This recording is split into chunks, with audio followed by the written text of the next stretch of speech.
everything from how to use technology to improve our ability to deliver public safety and police resources, how to go ahead and improve economic development by letting merchants know where people were, when they were there, so that we could put businesses in the right place to succeed. We did a lot of work with respect to how to make good incentives, incentives that make the businesses succeed, but also return to the community through other forms of revenue, much more than any of the incentives that could otherwise be given to those employers and those business leaders.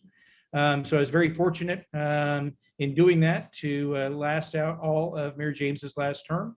At the conclusion of that term, those of us on his staff all had to go someplace. So I went to my attic and I started my own business. And essentially what I do today is the same thing that I did for Mayor James, but I do it for other mayors and I do it for other cities. And in fact, my presence here today in Philadelphia is actually a conference that I'm running for 23 civic technology officers. Everybody from, let's see, I've got the CTO from New York, Philadelphia, Los Angeles, Aurora, Illinois, Bloomington Normal, Illinois, Wichita, Kansas. Casey Moe has a representative here. Essentially, a lot of those things that I was doing for Kansas City, I'm continuing to understand which of those worked, which didn't work, and which need to be amended. And I'm going to be able to bring that to Parkville as a member of the Board of Aldermen. So I'm very excited at the opportunity to be a part of local government. Ever since I started at West Point in 1987, I had an idea that we wanted to serve. I was taught that from an early age by virtue of the fact of coming back to Parkville when my retirement orders hit. We became a part of a community that my wife grew up in. It has great schools. It has a great feeling about it. And quite frankly, it has a vision. And that vision is so well articulated that we can follow through on it. There are a number of issues I know in the community, but a lot of that I think seems to be a focus on the way people interact one with the other and the tone that they take. Well, believe me, I've been in places where the tone was probably a lot worse than it is inside City Hall. And I know that we can get along and that we can go ahead and make things work better for everyone in Parkville. So look forward to working with y'all, and I'll yield the rest of my time so that y'all can get to the face-to-face bit as opposed to the Zoom bit.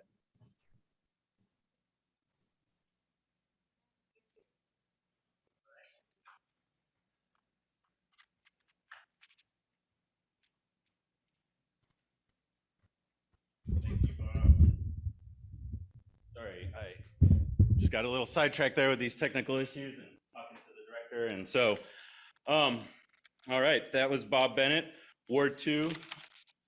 And now I'd like to introduce Stephen Milton from Ward 3. How y'all doing? How many people do we have from Ward 3 out there? You know what Ward 3 is? That would be the national. Those are north and south, and then Parkville Heights, Country Gardens. How many people do we have there? I got handouts for you. Anybody else? Well, you know, we change this all the time. Yeah. Anybody else here? You looks like you should be in Ward 3.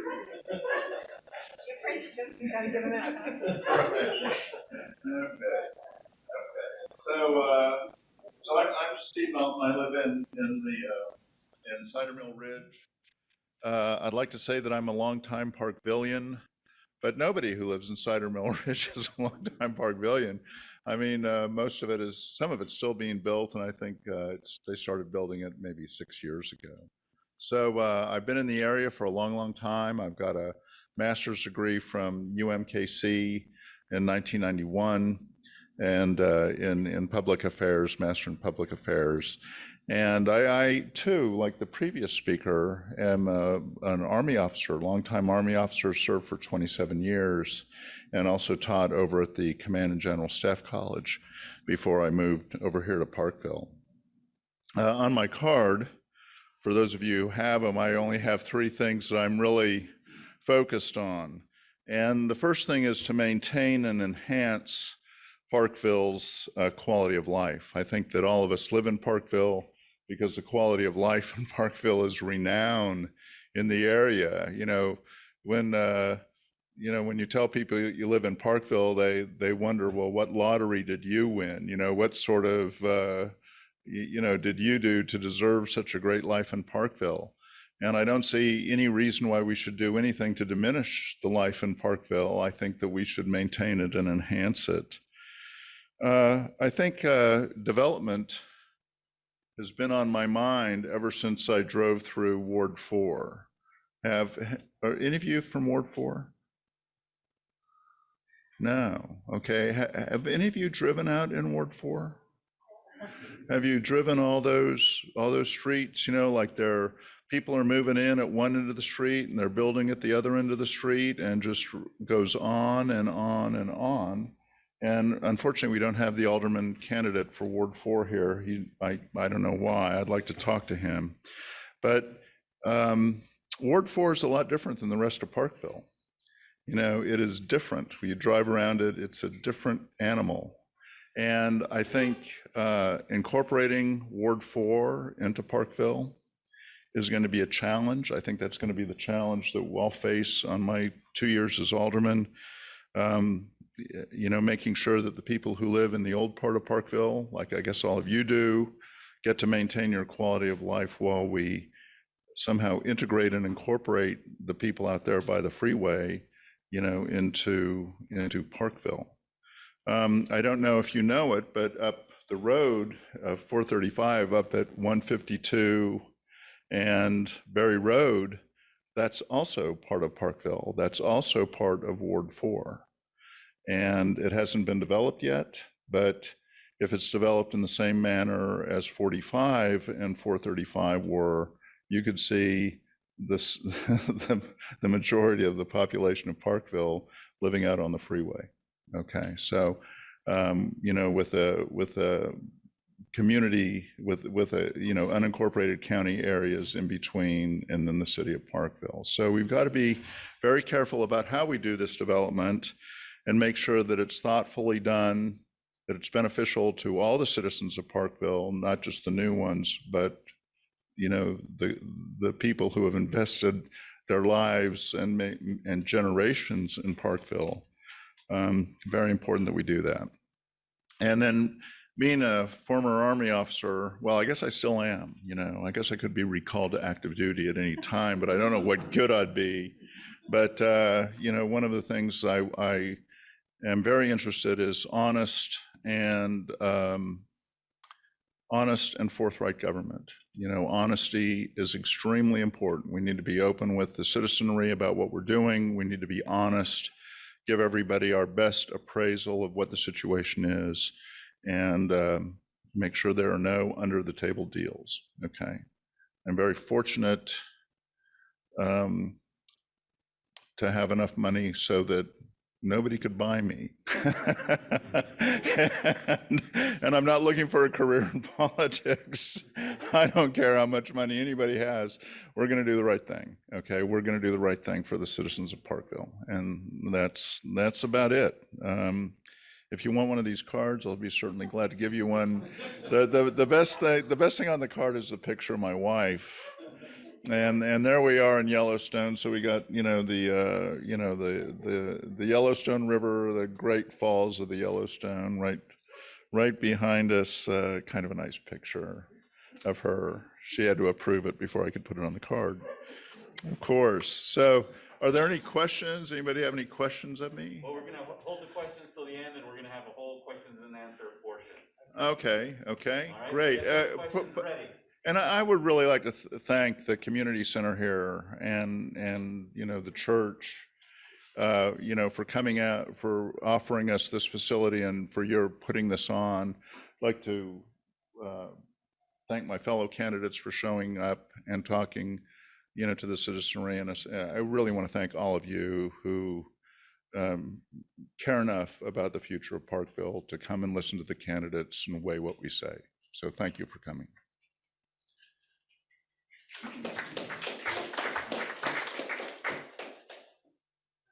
All right. Next, we have Kevin Humison, municipal judge.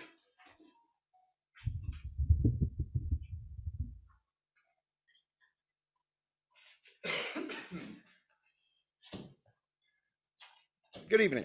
I've been your municipal judge since 2013. So actually in March of 2013 is when I was appointed and took the bench. So this is my 9-year anniversary of being on the bench. Most people that live in communities this size don't know that we have a municipal court or what is actually done in that municipal court. So municipal courts, all we hear are municipal ordinance violations. So aldermen and mayor will pass ordinances that they believe are appropriate for the community. If someone is alleged to have violated that ordinance, it comes before me, whether that's investigated by any one of our members of the city or the police department, or issued citations or summons to come in. And everybody presents evidence, and I determine whether or not someone violated that ordinance or didn't violate that ordinance.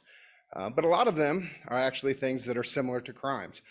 So all traffic violations, first and second offense domestic violence, first and second offense driving under the influence, first and second offense stealing, possession of marijuana, possession of drug paraphernalia, any housing or codes violations. So when people don't mow their grass, we give them a summons and they get to come in and explain why they didn't mow their grass. So we hear a variety of cases. We have court on the first and third Thursdays of the month, starts at 4:30. It's in city council chambers, it's open to the public. So if you ever want to come and watch municipal court and see what we do, everybody is welcome. A little bit about me. I have been fortunate to be unopposed. I'm unopposed this time. So I'm going to leave the majority of the time for the candidates who have a campaign that they have been running. But a little bit about me, I'm from Grand Island, Nebraska, so I'm a fan of the old Big 12 and all the way back to the old Big 8. I see some thumbs up there, but things change, unfortunately, and we all have to deal with those aspects of it. Went to Grinnell College in Iowa, met my wife there, followed her to Iowa City where she went to med school. While we were in med school, I was actually a police officer. Then she did her residency in Milwaukee, Wisconsin. So I was then a police officer in Waukesha, Wisconsin, which has been in the news a lot due to the Christmas Day parade issue. And so know several of the officers that were involved there and spent many years working there. Then she followed me then to Kansas City, went to law school. After law school, I became a prosecutor in the Platte County Prosecutor's Office. Was there from 2009 to 2014. And then now I just have a private practice here off 64th Street. So live in Wrist Lake. We moved here to Parkville in 2011. Have 2 kids. One goes to Oak Hill Day School and one goes to Park Hill South. And recently was on the volleyball and swim teams for Park Hill South. So been involved in the community for the last 11 years. And most of you that live in Wrist Lake will know me as the guy who stands out in the driveway and barbecues, whether it's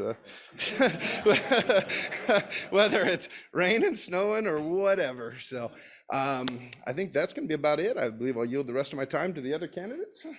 Thank you.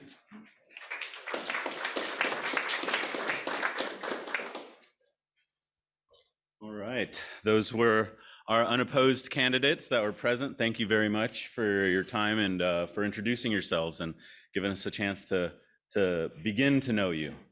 Now we are going to open it up for Ward 1, and we have we're going to start off with our incumbent, Tina Welch.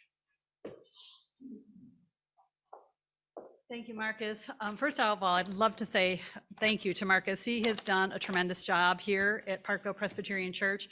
I had the opportunity to meet Marcus a few years back. I heard about him through other people and decided that I had to get to know this guy because he was someone that I really didn't know, but he was coming into Parkville and trying to make a difference. And I was really, I was in awe of what he was doing for someone that didn't know a whole lot of people. So Marcus, thank you for doing this and bringing the community together. It's a great thing. Anyway, my name is Tina Welch, and I am asking for your vote again. I have been an alderman for 6 years, and I'm seeking re-election for 2 more. My husband, Rick, and I have 2 beautiful daughters and have lived here since 1994. I've been in Kansas City for about 40 years, originally a native of Chicago. I'm here to say that, in my opinion, there's no place better to live and work than Parkville. So happy to call this my home. I'd love to continue to serve my constituents in Ward 1. And there's a lot of things that still need to happen. I'd like to let you know that I have been serving on the Finance Committee, as well as a liaison for the Parkville Chamber and the YMCA. What else can I say about myself? I'm deeply invested in the community, and we have made tremendous progress since I've been an alderman in the past 6 years. One of the things that I'm concerned about is our aging infrastructure and the growth that we currently have going on in the city. When I moved here in 1994, we had about 2,000 residents. We currently have about 7,000 residents. So that's a tremendous amount of growth. I know we've been here for a long time, but we've seen a lot. And that is kind of a concern because we have to be sure that we can maintain the roads and the growth that we have. So the growth and the progress is something that we really need to be watchful for. Obviously, the more growth we have, the more we need to maintain, and so we need to be sure that we have the funding to do so. One of the other things that I'm concerned about is the sewer fund. Many people know that this has been a topic of conversation for many years, and that is something that I think we need to address as a board and as a city. The other thing that I'm concerned about is the safety, and I think we all want to live in a Parkville. One of the things that we love about Parkville is how safe I think most of us feel here, and for good reason. We have a tremendous police force, and we do a great job with that. The things that I'm concerned about are streets and connectivity between neighborhoods. One of the things that we've been talking about for years is Bell Road and putting a sidewalk there or some type of sidewalk there so that people can get to and from the Price Chopper safely. The other things that I would love to see be more connectivity between the neighborhoods. I live in the Bluffs, and there's a path between River Hills and Crooked Road trying to get into downtown. I've seen Mr. Melton and his wife during COVID trying to get around. He was coming out of the south side of the National trying to connect to go down to Main Street, so he had to walk on Crooked Road for a short while, but as we all know, Crooked Road is very dangerous, but they were doing it. So I would love to see that happen. Anyway, so that is something that I would love to see in the next 2 years, and I hopefully will have the opportunity to see some of these things happen. As you know, the Highway 9 project is in progress right now. And you may know that we are in the process of getting funding to do the connection from Lakeview Drive to the post office. And that'll be tremendous. Again, more connectivity from obviously Highway 9 all the way down to the post office is pretty amazing. I am passionate about our parks. It's probably one of the things that I have focused a lot of my attention on the past couple of years. Many of you may know that I was a strong advocate and leading the way to make sure that we didn't have a huge baseball complex down in Platte Landing Park. This is my passion. The parks have been my passion since we've lived here. We raised our kids down there and our dogs, and it's a place for meditation and peaceful walking. And just the thought of large baseball fields down there was very concerning to me and many of my constituents and many people that live at Riss Lake and other areas. It wasn't just our neighborhood that it was so going to be affected by it. As you probably know, we did a survey, and the survey came out and overwhelmingly said people wanted passive parks down there. I'm not against ball fields. They just don't belong in Platte Landing Park. If we can find another place for them, that would be great. But I will continue to push for no large ball complex down in the park. Thank you. Thank you. You probably know that there were some issues with the wetlands, and we are in the process of remedying that, and we're excited about that. I don't know if anybody's been down to the park lately, but all the matting has been removed. I was down there the other day with my husband taking a walk, so it was nice to see the progress is happening. Not sure what the timeline on that looks like right now, but that will be fixed, and we will get the wetlands to where it should be. We are also in the process of getting a parks director hired, which will be so important. We'll have a person that'll be concentrating on the parks and just the parks, and then we'll be able to kind of get things in there that I think everyone can really enjoy. And With the park sales tax money, we have about $500,000 a year from that fund. So with that money, we know that we can do so many great things. We haven't determined what will be done down there yet, but Clarb and the board will be meeting together, and we hopefully will have more citizen input on that as well. So I'm really excited about that, and I hope you all are excited about that too. And we'd love to hear from you as to what you think you would like to see down there. We've had a lot of great ideas from people, and we'd like to hear more from you. Farmers market is also something that I'm concerned about. I love going down there on Saturday and Wednesday in the spring and summer, getting my produce. And as you may know, there has been some infrastructure problems with the farmers market. So we have hired an engineer to see what is going on there exactly, and to see if we can either fix what we currently have or what the idea might be moving forward. Maybe a new farmers market, we don't know yet, but the first thing is that we're looking at it to see what the structural damages look like so that we can figure that out. Anyhow, with all the improvements, we think to the park and farmers market, we think that'll bring more people into town. And so I'm getting long-winded. And that'll be great for our merchants, because we love our merchants. We want them to be happy and we want them to stay. In closing, I'm just going to say I'm always available for a phone call or email if you want to meet for a cup of coffee, whatever your concerns are. I know that my neighbors call me and voice their concerns, and I'm always happy to hear from you. So please feel free to reach out. Love to hear from all of you. And I have new people. My new ward is now part of Pinecrest and part of Bell Road, and Marcus is telling wrap it up. And so, okay. So anyhow, for my new constituents, please feel free to call me. I met a few tonight, so I was glad that you're here. How many people from Ward 1 are here? Yay! Well, thanks for coming, and I appreciate it. So please consider voting for me again, and I'd love to serve you. Thank you.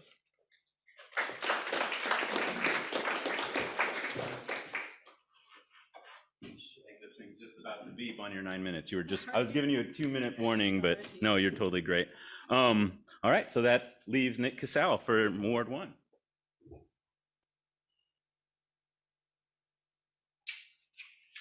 Hi. I have a part-time job at the Parkville School District, and this will probably be the first time today that anyone has listened to me. And the reason there are more Ward 1 people here than any others is because it was easy for them to come down here. I know because I live on 5th Street. I started my career in Parkville in the 60s. I came to college here at Park, called Park College at the time. There were 1,800 people in this town, and it didn't look anything like it does today. We used to run cross-country practice up Crooked Road where there was nothing except Mr. Fox's house. So it's great to see that everything is turning over. And I've lived here now for 11 years. I came back here in 2011. I've been a part of the community. I serve on the downtown SID. I have served and was a member of the Merchants Association. I was a property and business owner in Parkville in the 70s. So I go way back in terms of what's happened here, and I know what's coming, and I can see it. And I have a lot of friends here, and I know everything that goes on because I use the YMCA every day. I use the parks every day. So I've got my finger on the pulse of this town, and I can just tell you that it's a good place. And regardless of what's happened in the past, the most immediate past and longer than that, it's still a good place. And I know you all know that, and that's why you're here. I do not bring any background of having served in the military. I do not bring any background of having gone to law school, although I passed my LSATs and could have gone, but I did not go. I was 343 in 1970 for the first lottery, so I never served my country. And that's my background. I think I bring a lot to this position, and I hope that you all come out on the 5th, regardless of who you vote for, and participate in our city government. Thank you.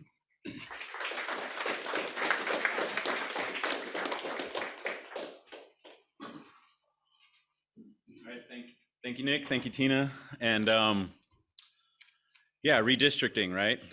If you're not familiar with that, it's a thing. It's important, and we'll have links on our website to the district map if you haven't seen it already, and to kind of wrap your mind around perhaps where you were and where you are if you haven't already. The city's done a pretty good job of releasing that information, and so now it's our responsibility to consume that and be informed voters. So right now, we're going to shift gears to our first mayoral candidate, Dean Kathendall. Thank you.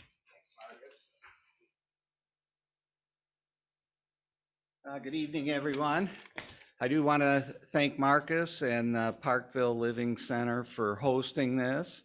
And I have to thank all of you for coming out in the middle of the rain to listen to us. As Marcus said, I'm Dean Kathendall. My wife Marcy and I have lived on Main Street for about 17 years now. We have a son, Casey, who's a cancer research scientist with Washington University in St. Louis, and we have a big shaggy dog, a faux pas graduate named Baxter. Tomorrow he's not going to be so shaggy, but today he's still a shaggy dog. So I'm running for mayor because I bring over 40 years of experience working with and for cities.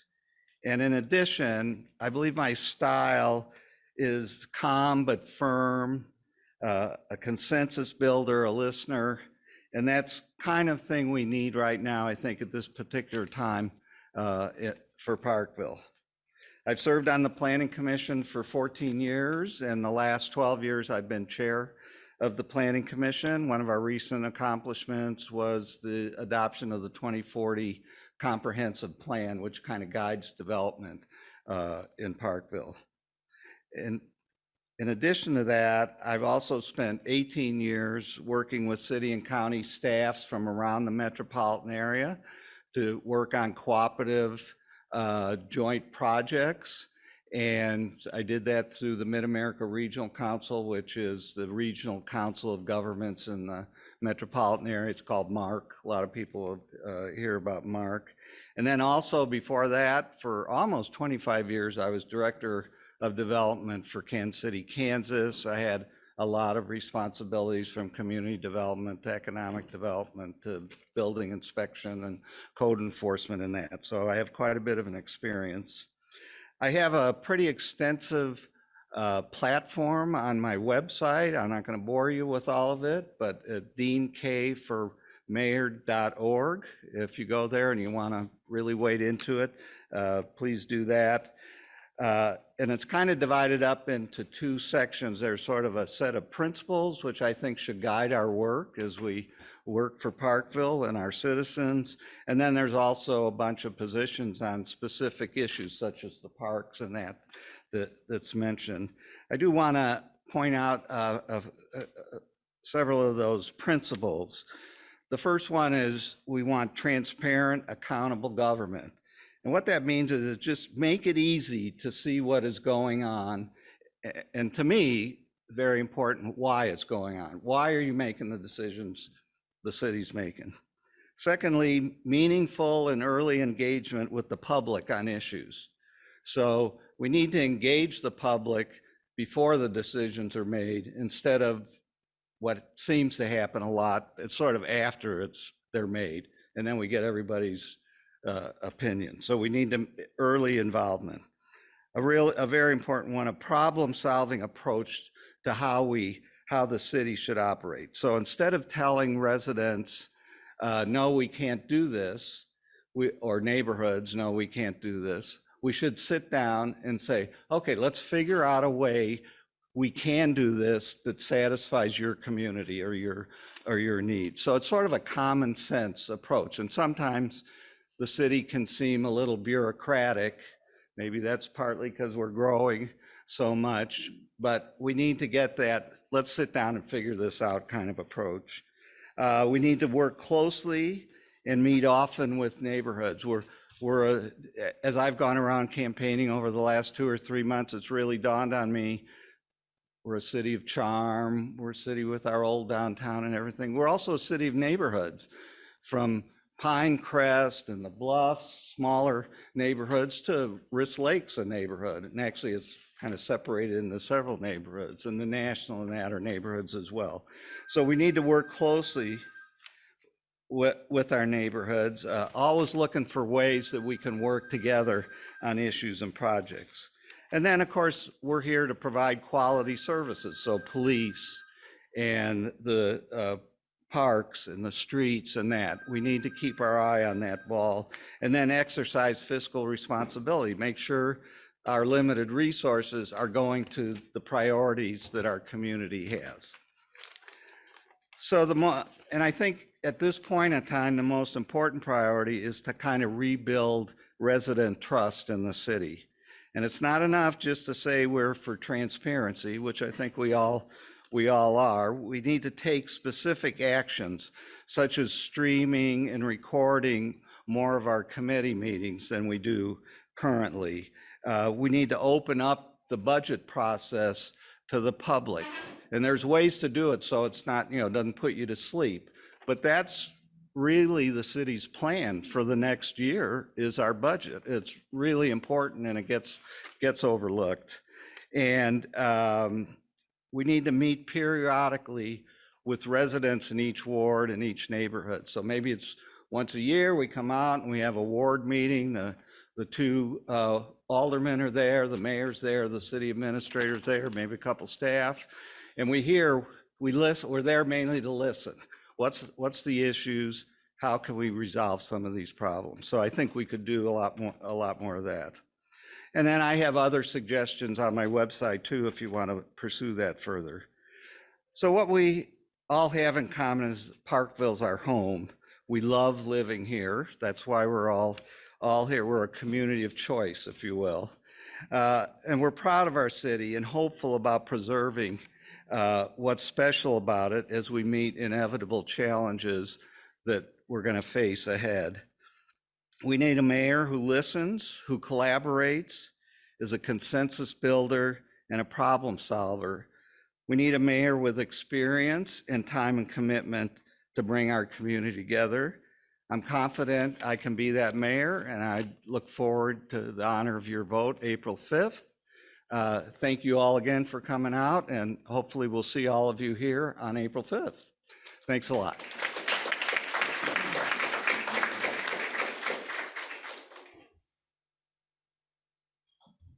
All right, thank you very much, Dean. And for our final mayoral candidate, Andrew Barchers.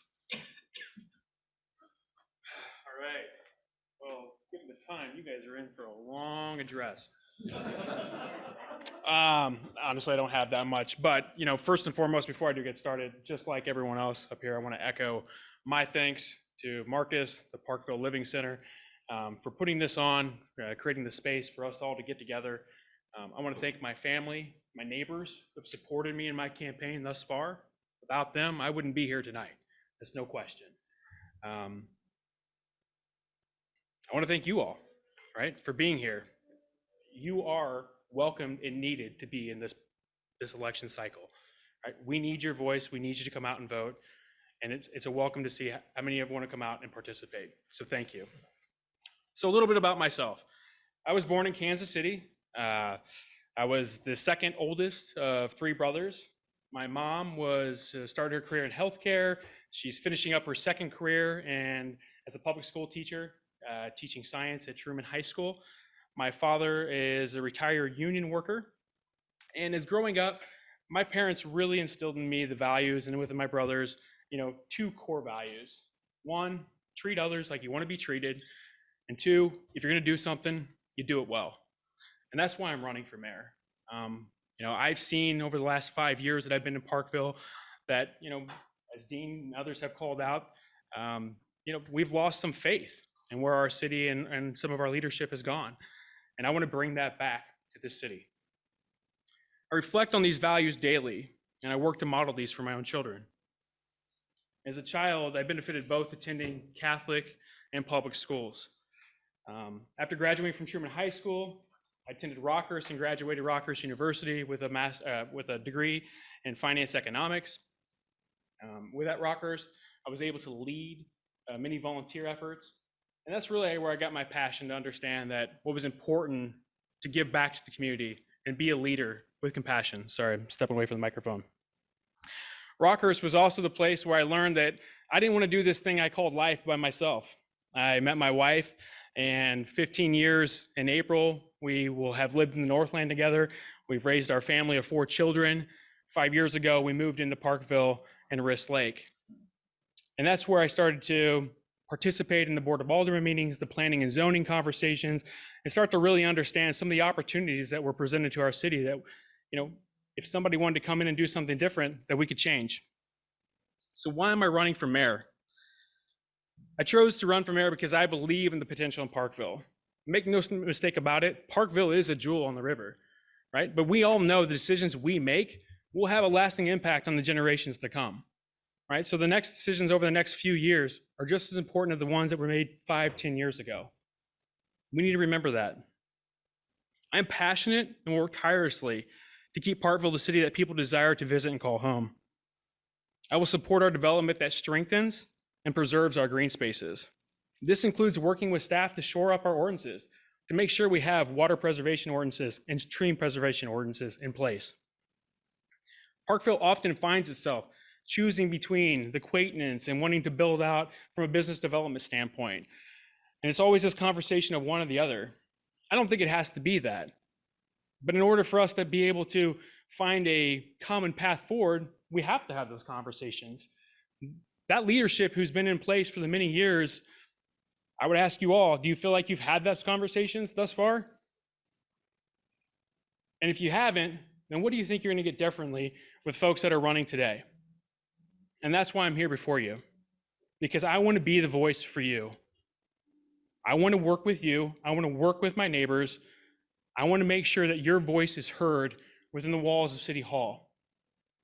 I don't want to rely on false hopes and pretenses of folks who say, well, yeah, there's some issues and now we're going to change that. Well, you've had plenty of time to do that before and you haven't done it yet.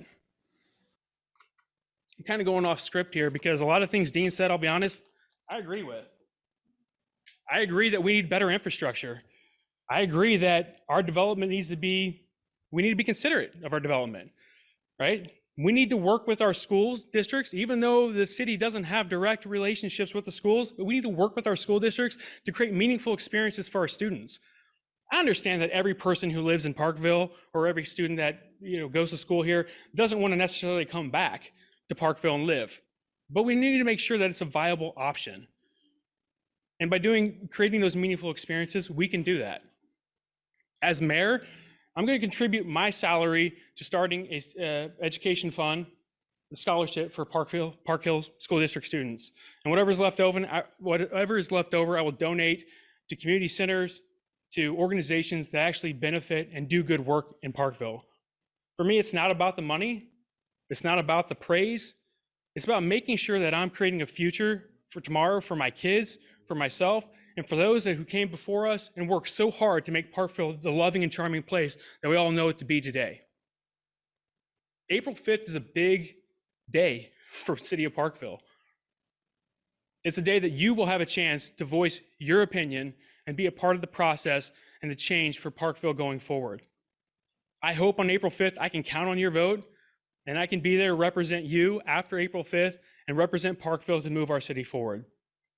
If there's anybody who wants additional information, much like Dean, I have a website, barchersforparkville.com. You can email me at barchersforparkville@gmail.com as well.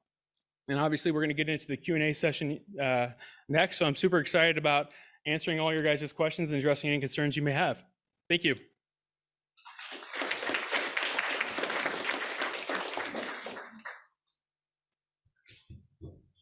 All right. I know it's been hard for me to sit back and listen without asking questions, without jumping in and kind of understanding a little bit more about what I'm hearing. And so that time is coming soon. But before we get into our questions and answers section, I'm going to introduce, John Hickman, who's going to speak about the Park Hill School District propositions. And we'll have a dedicated questions and answer for John and the questions on the propositions. and then we'll be able to open it up to candidate questions and answers afterwards. Do you mind if I take that out of the? Yeah. Mic stand, is that okay? Okay. Thank you very much. I don't like standing behind mic stands. I promise that I'm going to follow the 3 B's of good public speaking tonight. I'm going to be on time, I'm going to be brief, and then I'm going to be seated. So I'm going to be quick. I'm here to talk to you tonight about Proposition I and Proposition N, which is on the ballot April 5th for the Parkville School District. It is a 0 rate change proposal. The combination of the 2 proposals will result in no change or 0 change to your tax rate, okay? We moved to the Parkville School District, my family, with my 14-year-old son. My wife and I moved to the Parkville School District about 4 years ago. And when we were deciding where we wanted to live in the Northland, we did a very careful analysis of all the school districts here, from Smithville to Kearney to Liberty to the North Kansas City School District and Parkville, and we landed on Parkville. And we landed here for a couple of very specific reasons. First of all, the quality of the school district. This is one of the best academic performing school districts in the state of Missouri. Second, we were looking for a community that was willing to invest in its future and invest in the students of its future. And the third thing we were looking for is a community that had a lot of pride and took a lot of pride in its school district. And what I want to talk to you about is how Propositions I and Proposition N tie into all of those areas.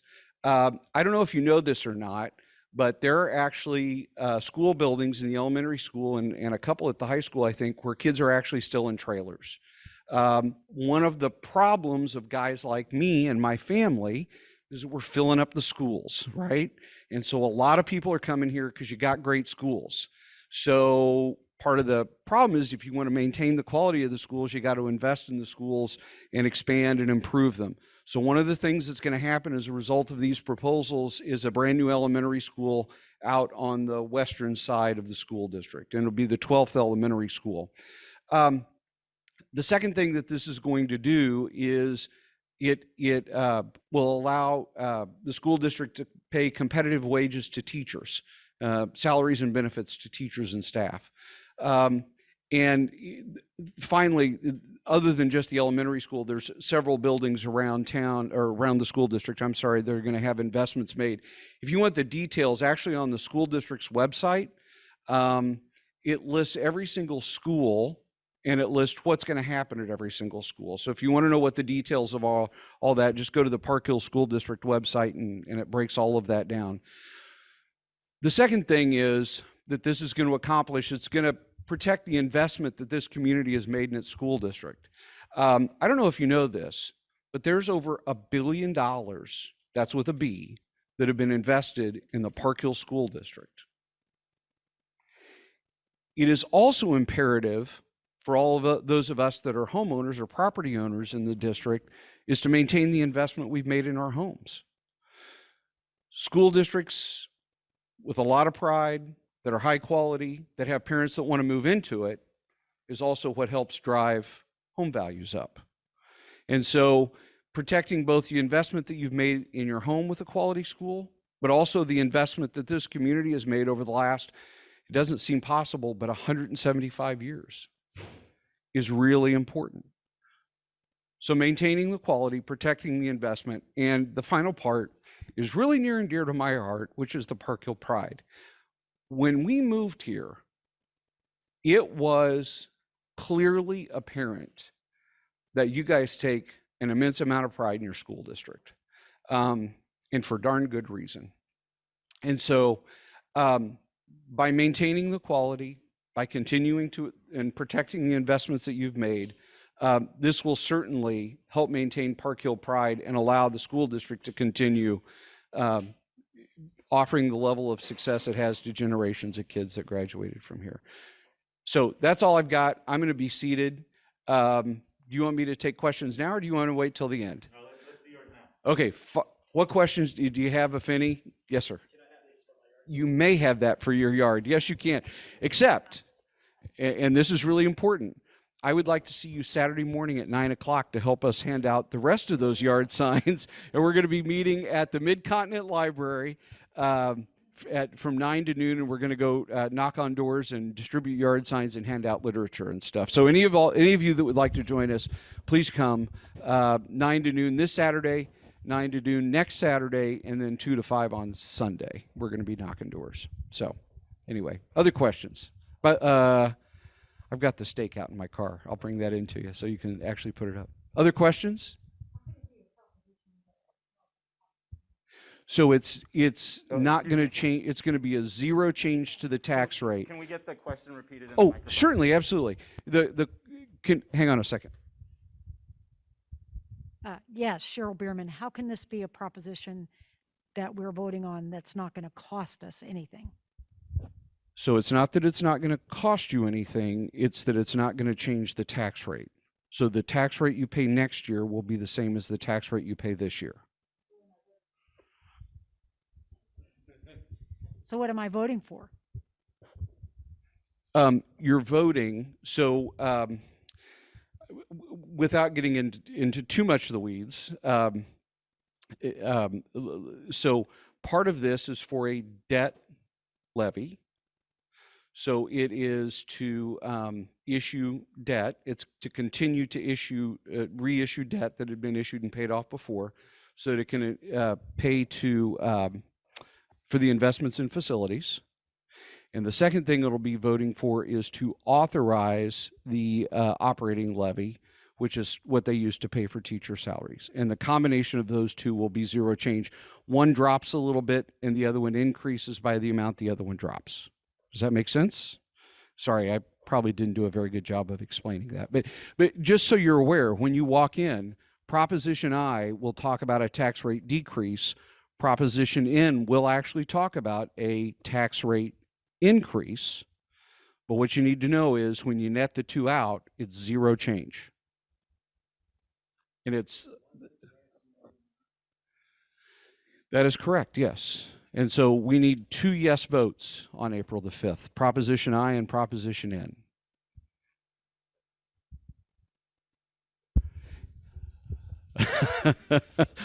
I didn't get a vote on what to put on the ballot. I'm just here to talk to you about why we need to vote yes on it. So anyway, yes, sir. Thank you. No, does this work? Yeah. Oh, okay. yeah. Oh. Just trying to understand, there's incremental spending, Yeah. and yet we're not paying any of it.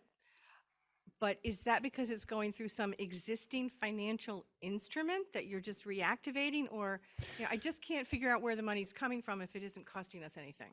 So again, it's not that it's not costing you anything. It's that the rate that you're changing this year, if both pass, will be the same next year. Okay. And so they're in the process of paying off debt now. Okay. So that debt will be completed. Right. And so then they'll reissue more debt going forward and use the tax rate to continue to pay down the debt. So it is an existing financial instrument that you're just going to kind of renew. It's an existing tax rate. So the property tax rate, it's your property taxes. I understand. Yeah. We're I'm paying sorry. teachers more, and we're investing in facilities. Yes.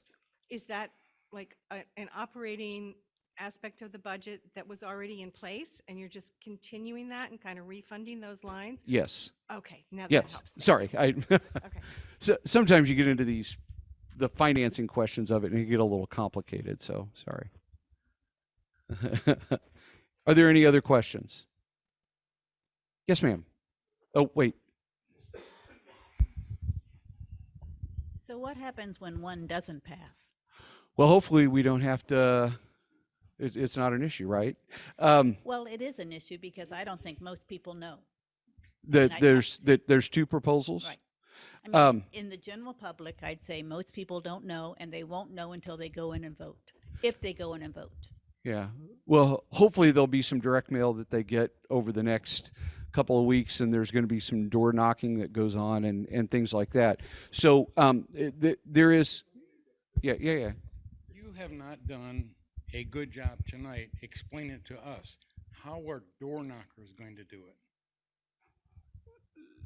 So the door knockers, the people who are going to canvass are going to have literature that they're going to bring to your door and talk to you about it. So let me get to the tax rate issue, and maybe this is a better way to handle it. On the website, allinforparkhill.com, there is a form where it says, I have a question.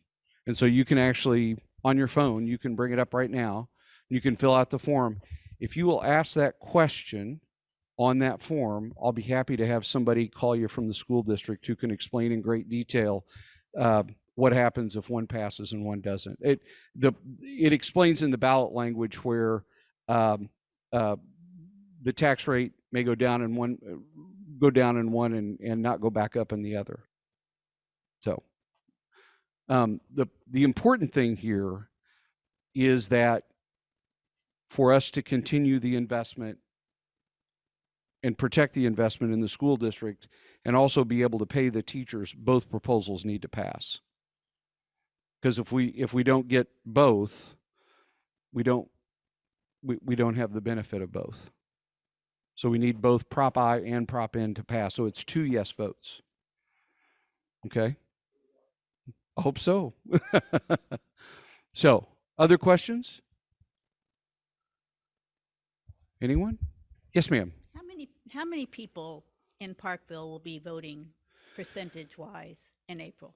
Boy, that's a great guess. Is it going to rain on election day or not? So if you want to go look at turnout, oh, wait, are you asking in the city of Parkville? City of Parkville. I don't know that. I've not done that analysis. My guess is the voter turnout would be fairly high. I would expect 20% or more. If you look at historically, there's a couple things that are going to drive turnout. One obviously is the races and the candidates that are going on behind us. The other, I think, is the school district ballot measure is going to probably bring some people out to the polls. Last time school district had something on the ballot, there was about 22% turnout in the school district as a whole. But typically that's only about 10% without the school district being on the ballot. So depends on how you want to dig into the numbers, I guess. So anyway, other questions? Yes.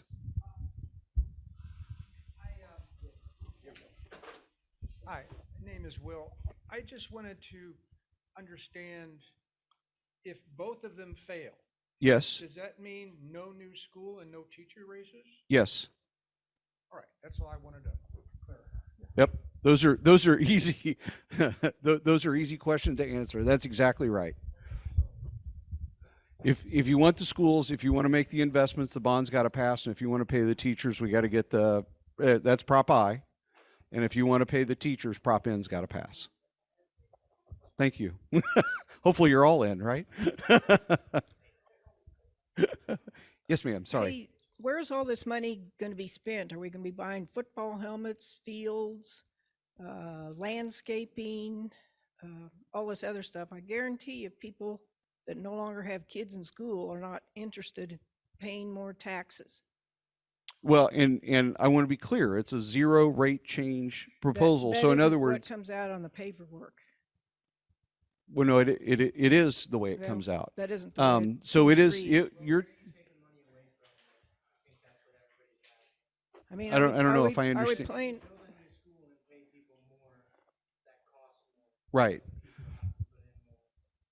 Well, no.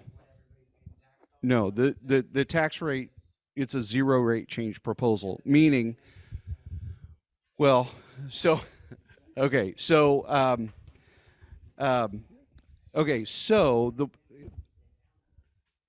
correct, and that's the tax rate.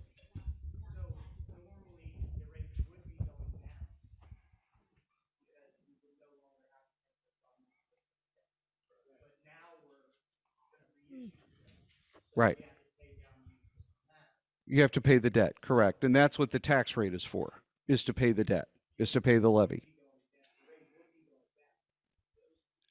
If you stop investing in the schools, yeah. I'm just curious, how many of you own a house? What happens when you stop painting it? What happens when you stop fixing the roof? What happens when you stop fixing the plumbing? What happens to the value of your house? No, we're not. No, we're not. It is a zero tax rate change. Right. It is a zero tax rate change proposal, meaning the tax rate that you pay today will not change. If that makes sense. Yes, ma'am. Wait, Would this analogy help? okay. You got a car loan at 3%. Yeah. Pay it off. Yeah. But now we need a new car because Right. it took us 10 years, right, to pay that 3% rate off. Right. We're going to buy a new car and we're going to pay 3%. The rate hasn't changed, right? Right. But we have new assets. Yep. Is that a fair That's analogy for what you're very talking about? similar, yes. Okay. Yes. Thank you. Yep, yep, yep. She had a question right here, I think. Actually, it's not a question. I guess I want to clarify. Uh-huh. If you vote no, then where are all those kids going to go that need to be in that other elementary school? They're going to stay in the trailers where they're There's at. going to be a lot more trailers. So Mhm. something's going to happen. So Right. it's not like you're not investing. You're going to have a really big problem Yep. if we don't have another school for all those kids. Yep, that's that exactly are right. bringing in tax money by building new houses and moving here. Yep. Say that last part again, I'm sorry. You're going to have more tax money because you have more houses coming in, Yeah, building, and more kids coming in that you have to support. right. We're going to have, correct. So the trick there is that is as more houses are built and more communities come in, but not a lot of people realize this, that residential housing doesn't exactly have a huge benefit for the tax rolls to cover the cost of the kids going to schools. It's a lot of the tax money that gets paid for that comes out of the commercial properties. So it's all about the base that goes into. But if the tax rates don't if these two proposals don't pass, there's no new elementary school on the west side of town, and the kids stay in the trailers. And as more people move in, there's going to be more trailers. So that's it. That's why this is really important that we get it done and adopted. All right, let's see if this will be our last question. for this Sure. topic, so we Well, can I, move s- on. well, I sell a lot of houses in Parkville, and on average, this is new houses. They pay about $6,000 in property tax a year. Right. So I mean, that is substantial. Right. I'm not saying So it's the not new sub. residential development does help, but where Right, is the but school going to be? The s- new one. If you go to the school district's website, it's down by the new development. I don't know the exact location. Creekside. Okay, they know. But here's the point that I want to make. You're exactly correct that residential house will pay $6,000 about in property tax. What if they have two kids? Or three kids, right? So now you're dividing that tax basis between three kids, which isn't the full price that they pay to the district spends to educate the kids. So the point that I'm making, and this is for me, this is the important thing that we're making, is we've got to make the investment. If you want to protect the property values, if you want to drive and continue people to want to move into the community, you got to have the quality schools. So we got to maintain the quality of the school district, and we got to maintain the investment that we've made in the properties, both in the school district to maintain the quality. It goes together. So thank you very much for your time. I really appreciate it.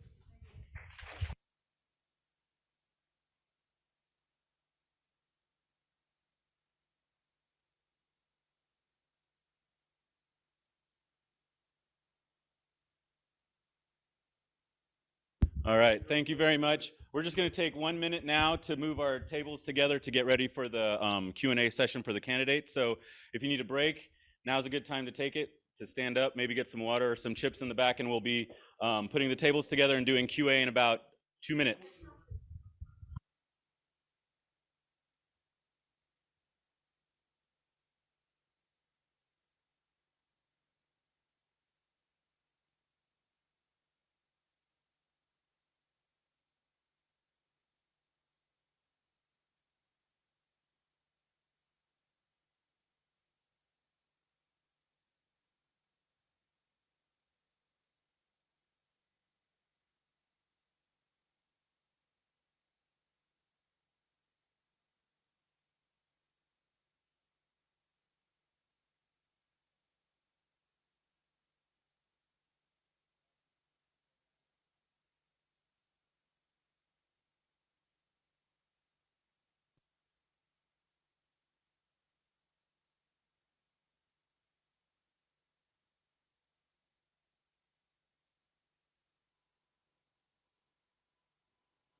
All right, if we can please start making our ways back to our seats.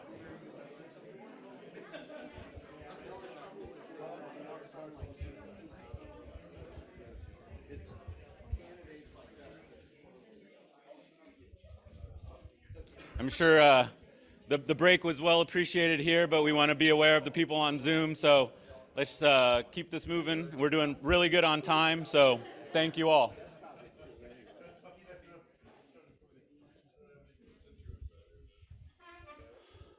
All right, as we're making our final ways back to our seats, I just want to explain real quick how this question and answer segment will go. A lot like we saw in the previous one. The microphone is not for amplification here, it's for our friends on Zoom. So if you have a question, please raise your hand. I'll come find you at the microphone.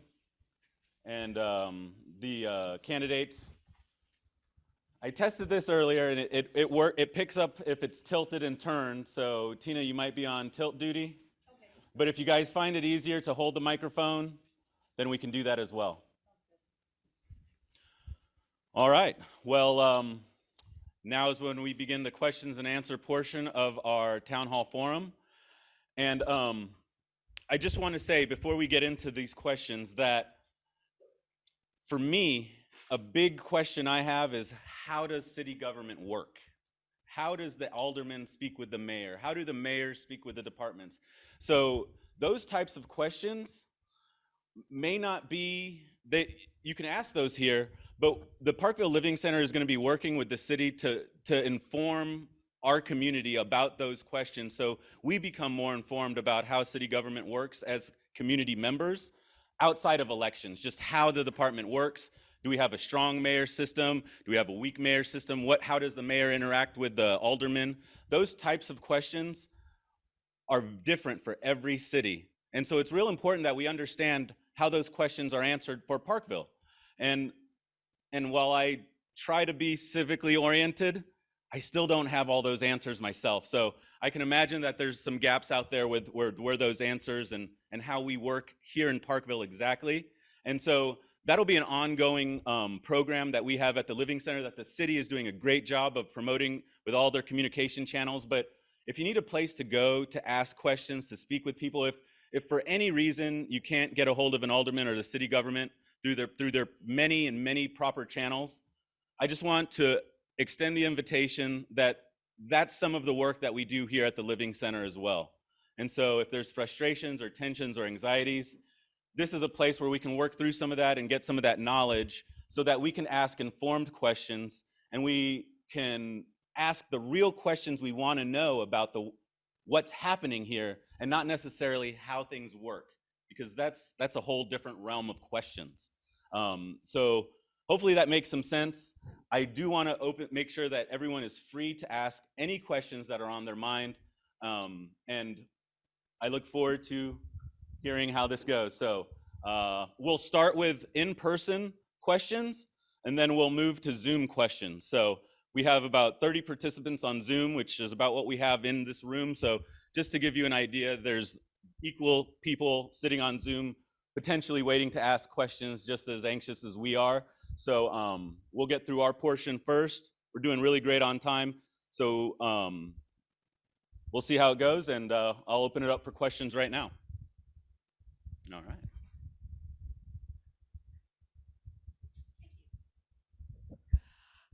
We all know that fossil fuels have gotten a lot more expensive recently. We all also know that worldwide, locally, and everywhere in between, there's a lot more focus on climate change. I'd be interested in hearing what the candidates have to say about how Parkville can be a more sustainable community and what specific plans you would like to see implemented. Now, is your question for all the candidates? Oh, I didn't know I had to pick. No, I was just asking. Yeah, I'd love to hear. All right, except all the judge, probably. All right. So yeah, thank you.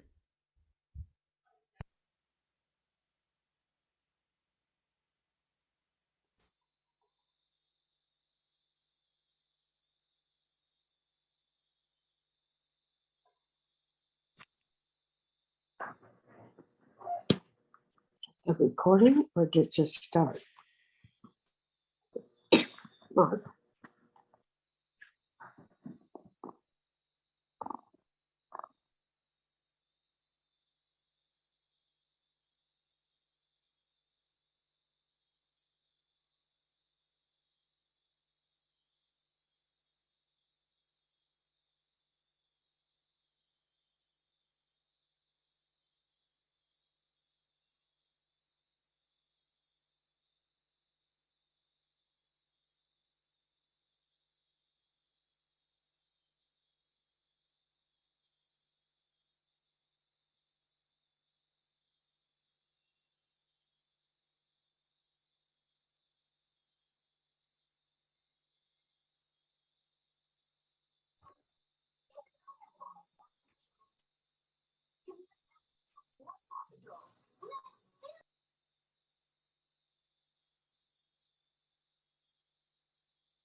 sorry.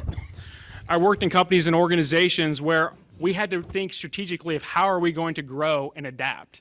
And that's what I want to bring to the table. And I think it's a great question. It's a fair question. It's disappointing that we probably haven't thought about it already. Charging cards have been out for a while. It doesn't need to be fuel prices that are reaching $5 a gallon for us to have this conversation right now. I think we can be a leader. We want to be a leader. Parkville, you know, we pride ourselves on being out in front. And I think this is one way that we can do that. We have an initiative. We just haven't. Go ahead, Dean. No. Go ahead, Dean. I already spoke. Who wants it? Yeah, I agree. I think we need to have a plan. One thing would be helpful if we had a committee on the environment and climate change, and what are things our city can do. A lot of cities have engaged very heavily in climate change, and I think there are things we could do. I'd like to get citizens involved in that, and how can we go about, what are things we could do, what are some things other communities have done, because there's been a lot of action in this area, and what things make sense for Parkville. So, did you want to, that, Yeah. or Stephen might want to Stephen, you want to talk? No, I'm fine, Stephen. I concur with all of this. Okay. I'm a member of Citizens Climate Lobby. I've been working on climate change for a long time, and I've helped write Mark's climate action plan, regional climate action plan, and very active on this. Mark did pass a climate action plan for the region, and it was adopted by vote of the counties, the 9 counties in the Mark area, calling for the metropolitan area to be carbon neutral by 2050 and having other kinds of goals in there.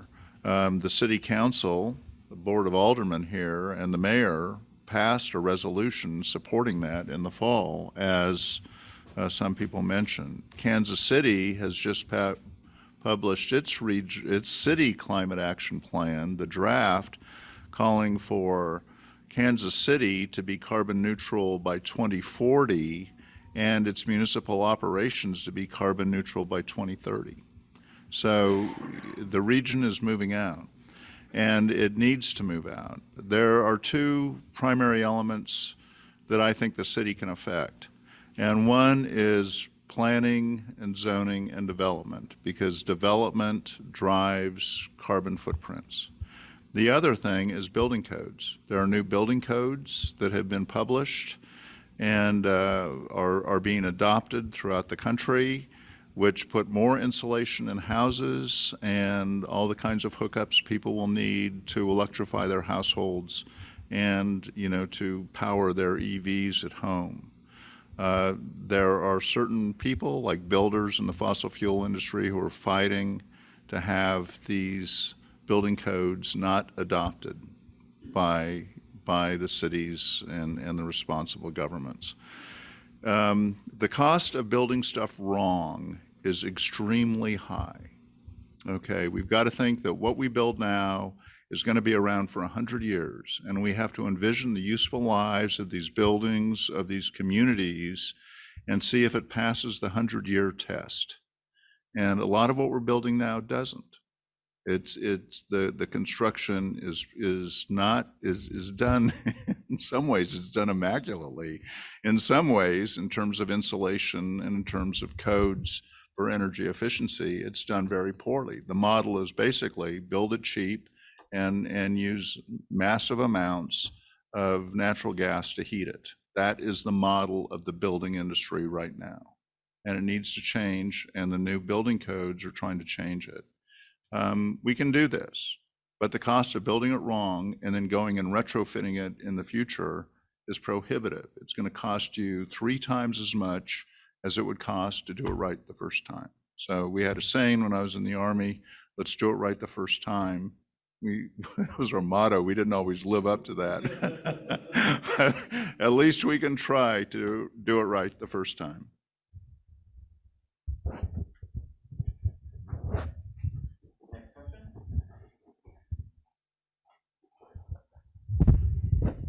And this speaks a little bit to the affordability issue. In the Parkville Master Plan, the Parkville Comprehensive Plan 2040, one of the items on there is housing affordability and affordable housing. And just a question for everybody, kind of is there a price point for you, or what's affordable or not affordable in this community? What's your opinion on affordable housing? If you support it, where would it go? And just kind of, how does your vision match with the comprehensive plan for 2040 for Parkville with respect to affordable housing? Take the first crack at that. Well, I think one thing in affordability is somebody mentioned earlier, our young people coming back after they go to college and that. Is their housing here affordable for them to come back and live here? Another thing, there's just been some new census data out. And one of the things, there's more older adults. They're a bigger percent of the population here. We all knew that that's happening everywhere. But one of the things I noticed for Parkville, between 2010 and 2020, the number of young people it was like 6 and 14, not just went down in percentage, it went down in absolute numbers. So while the city's growing up to 7,000, the number of kids, 6 to 14, is going down. Also, the number of people, and I think it was like age 30 to 44, also was going down while the population's going up. So it seems to me that maybe we're losing young families in Parkville.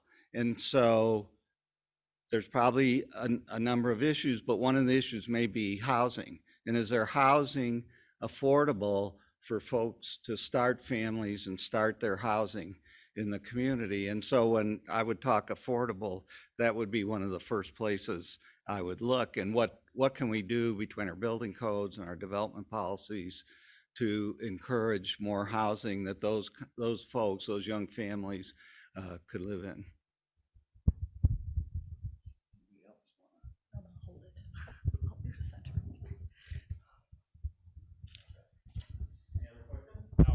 There you go. Sorry. Price point. I think you really got to look at the median income and then start backing out. I mean, it's a mathematical equation when they talk about, okay, what's the average income and how much you can afford when it comes to a living wage. And that would probably give you a good indication of where that would be at for our city. A lot of cities are talking affordability, they're talking attainability, they're using all kinds of unique words. The reality is Parkville is a pretty expensive place to live, right? Not just buying a house, but personal property taxes, right? I think you could see that in the conversations that we were having around the school board initiative, or the tax initiative for the schools. We have to have conversations, though, with our citizens. We have to have honest conversations, right? The 435, Creekside. I moved to Parkville 5 years ago, and I'm hearing all this concern. And, then it comes out that, well, we had to do that because we were going to go bankrupt, right? We couldn't afford it. And so we've made decisions, right, wrong, or different, because we had to stay afloat, maybe. But these conversations have to happen with our community. And so I think it's a bigger conversation versus just, well, do we agree with the affordability and creating these houses? We got to understand what we're giving up, what we're gaining from that, and what we're trying to accomplish. What are our goals?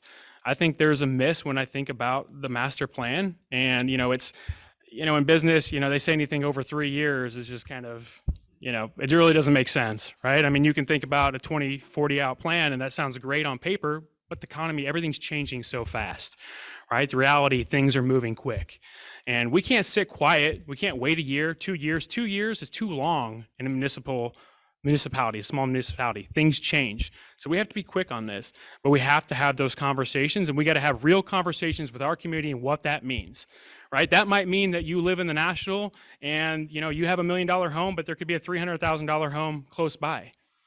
Are you okay with that? Let's be honest.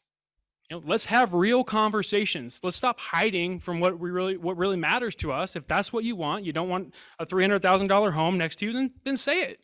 Right? Let people know where you stand, so then people can make wise decisions and informed decisions about whether or not they want to be in Parkville.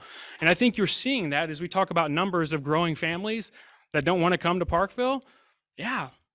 I look around and just me running for election, the negativity, the conversations that have happened be either behind my back or to my face of, well, you know, it's the old regime. This is what we're going to continue to do. It is what it is. Yeah, I think that drives part of it too. I don't think it's just affordability. I think there's a culture piece here as well in Parkville, and we got to start having real conversations with ourselves and with each other. All right, thank you.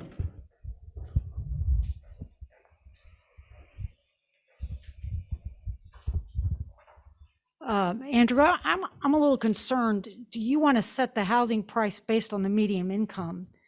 And what I see in Parkville, to be quite honest with you, is a lack of diversity, a lack of affordable housing, and that's not good for any community.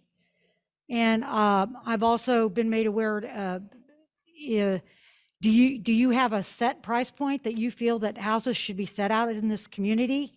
Because is that your platform, that the houses should be built to the income, or should we be building houses to attract all types of people into our community and to make our community more diverse? Because I think that is lacking in Parkville, to be quite honest with you. And I moved here because it was the only place I could find a ranch home. I could not find a ranch home in the community I used to live in, which was Liberty, which is more diverse than Parkville. So are you saying that we're going to build to the median income? Because that is, to me, is not realistic. So what are you saying? That people that in the national should have the right to say, well, I have $1 million house. You want to build a $100,000 house down the road because these young people need a house they can afford, but that's too close to the national. So no, we don't want you here. I don't understand what you're saying. Yeah, so let me add a little clarification. What I was saying to the price point, when you try to think about a living wage, right? You got to look at those incomes that you're trying to attract. So to your point, we want more diversification. Well, what does that median income look like, right? And then you develop to that strategy. So I'm not advocating for a $300,000 price point or building to that. What I'm saying is, if you go to these meetings where we talk about planning and zoning, we talk about plans, what happens is exactly the example you gave, where there are conversations around we need to bring diversity into our city, right? And we're landlocked, right? Parkville's landlocked. Look around. It's whether you're surrounded by, wetlands or, areas that are very hard terrain to build, right? For lack of better words. And so when you're forced to look at certain sectors and different places within, next to maybe communities like Wrist Lake, like the National, like communities that have very expensive homes. Those are conversations that are happening and they get shot down, right? They get shot down because, it's my belief they get shot down because folks feel like it's going to lower their property value, right? Those are the conversations I'm having. I think we have to educate ourselves and have a real conversation of what that means. I don't think we're making informed decisions at this point in time. I think we're making emotional decisions. When I go to these meetings and I hear people say, well, I don't want affordable housing, I see you kind of, maybe I'm confusing you more. But when I go to these meetings and I see folks shoot down well, we don't want affordable housing, it's going to increase crime. How do we know that? Are we making assumptions? Are we looking at stats? I'm a statistician guy, but I also know that stats don't lie, but liars use stats. You can manipulate things in a way that you can make a compelling argument, to support your case. So all I'm saying is we have to have a real conversation about what it is and who it is that we want to attract to our community. And then what does that mean? And so I'm not advocating for a certain price point. What I'm advocating for is we got to have that conversation and then we back into what does that look like? Because again, the conversation is with everyone. It's not for me to decide. The conversation is with the neighbors, the folks in this room, and those within the city to have a real meaningful input about what it is, what do we want our future to look like? And for some of us, it might feel like, well, the 80% decided that that's not what they want. So then what does that mean for the other 20%? What do we have to do? How do we find compromise? But these are the difficult conversations I think Parkville is going to find itself over the next few years. You're kind of at this pendulum, right? Of we want to grow, but we want to stay quaint. We want to stay, really Main Street, but yet we got downtown and then we have 435 area, right? I think all of these things are coming together and they're coming to a head. And it's going to take a lot of conversations with our community and with developers, and for us to make an informed and a decision that's going to be good for the future of Parkville. I don't think there's a right answer, I guess, to keep it short to what you're asking right now at this point. I think we really need to have further conversations with our constituents and our neighbors. Yeah, I mean, I agree on the conversation part. And I think as poor as the city, some may think the city is, we have a comprehensive plan. Affordable housing is a part of that plan. So what we need to really do is start developing strategies to implement those parts of the plan that we all think are important. And so I think the mechanisms are there. We just need to decide what our priorities are and then start working on getting those down, whether it's improving the parks, whether it's addressing affordability of housing, or why are young families not moving here, or whatever the issues are. We need to decide on those priorities, and then we need to, as a community, start working on them.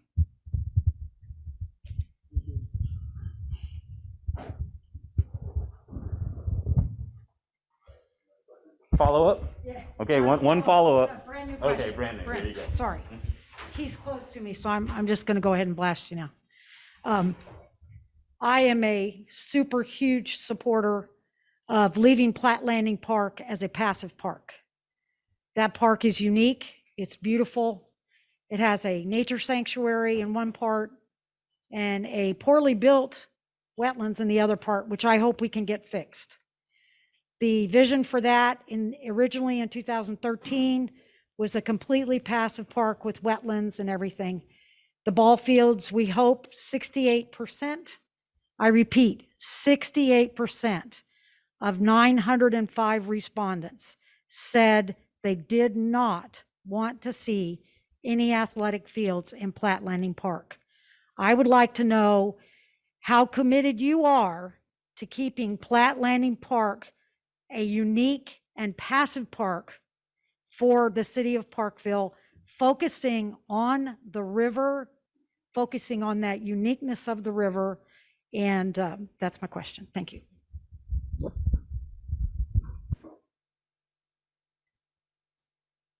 Are we going to start down here? Yeah.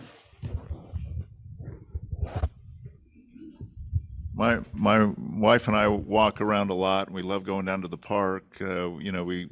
We go down there all the time, and we walk down, Crooked Road. As we've been told, we're probably being illegal. I might have to see the judge here, and we also walk down Bell, where there's no sidewalk, which is a concern, and that needs to be fixed as well. But we love to go down there and walk, and I am 100% committed. I would never vote as an alderman for anything that would change that into an athletic field down there. To me, the existing parking lots should not be extended, into the sanctuary. It should just be the walking path that it is, and let's let the trees grow. I was down there just the other day, and I noticed that a lot of those trees they planted a year ago, they had to take out as they were ripping up that plastic matting that they put in. What a tragedy that is. It's like, do it right the first time, put down the right matting and then plant the trees, instead of put down the matting, plant the trees, rip up the trees, take out the matting. If you don't think stuff through and think about the long-term consequences, you pay a big price. But I would never vote for any proposition to change it into ball fields. I agree as well. I live downtown Parkville, and I use the park every day. I ride a bike in the park, so I'm aware of everything that goes on there. I take the trail into Riverside. I know every inch of that place, and I love the green space, and I want to keep it that way. So if I'm elected, that's where I stand. Well, since I led the charge to keep it that way, you know how I stand, so. So I live in Wrist Lake. And you guys might be familiar with a development that was supposed to go in and is still proceeding, right, on the backside of Wrist Lake that's going to be overlooking the sanctuary. Originally, when that development was coming before the planning and zoning, it was supposed to be four to five story buildings, depending on who you spoke to, that would be affordable housing, right? Anywhere from 750 to more. But they were supposed to be retirement communities, right? That was the pitch. That was what it was going to be. And I'll be honest with you, I know very little about watershed, stormwater management, EPA, but just like if I'm a mayor or I become mayor, I'm not going to pretend like I do know. I'm going to go reach out to the experts, and that's exactly what I did. I went out and talked to attorneys. I talked to EPA folks. I talked to the Missouri Department of Natural Resources. Long story short, we had a group that was led by multiple individuals within our community that led the charge. And if you know anything about Wrist Lake, going against the developer that was planning that, you know, it's kind of political suicide. It's personal, you know, you're kind of slicing your own throat in your own community. But it was important. It was important because that's what draws a lot of us here to Parkville. It's what drew my wife, my kids to Parkville, because we love the nature trails. We love the sanctuary. We didn't want to see that compromised for just some buildings, right? And these are the things that we need to start having a conversation about. So I'm committed, yes. I've done the legwork, yes. But it needs to be more than that, because I don't plan on being mayor forever. So we got to think about the ordinances that we have to put in place to make sure those things stay sacred when we're long gone, right? We should already have tree preservation ordinances in place. The fact that we're talking about, oh, we're hiring a parks director after how many years since we passed the 0.5% sales tax? I'm excited about that. That's great news. I think we should have done it sooner, right? And that's what I struggle with. That's why I'm here today. I don't have government experience. I've not been a mayor anywhere else. But what I can tell you about is I'm passionate. And if I don't know, I'm going to go find out. And I'm going to keep digging until I find out. I don't have ties. I'm not afraid to stand up to people. I'm not afraid to call people out. And I want people to call me out, because we need to be held accountable and we need to be transparent. But get back to your original question. From day one, we're going to set ordinances in place to preserve our green spaces. We need to make sure that happens long after we're gone. Right? We are the city of trees, and we should be making sure that we're acting like that. Whoops, sorry. Sorry. Yeah, I did. That's Marcus's fault. He put us in this order. Yeah, I'm also for keeping that passive, and I agree. We need to hire a parks director. We need to have a maintenance strategy for our parks put in place, discussed with us, put the budget towards it. And then we need to develop, or I guess recommit ourselves to the vision for our parks, and then start using our sales tax, which we all passed, to implement that vision.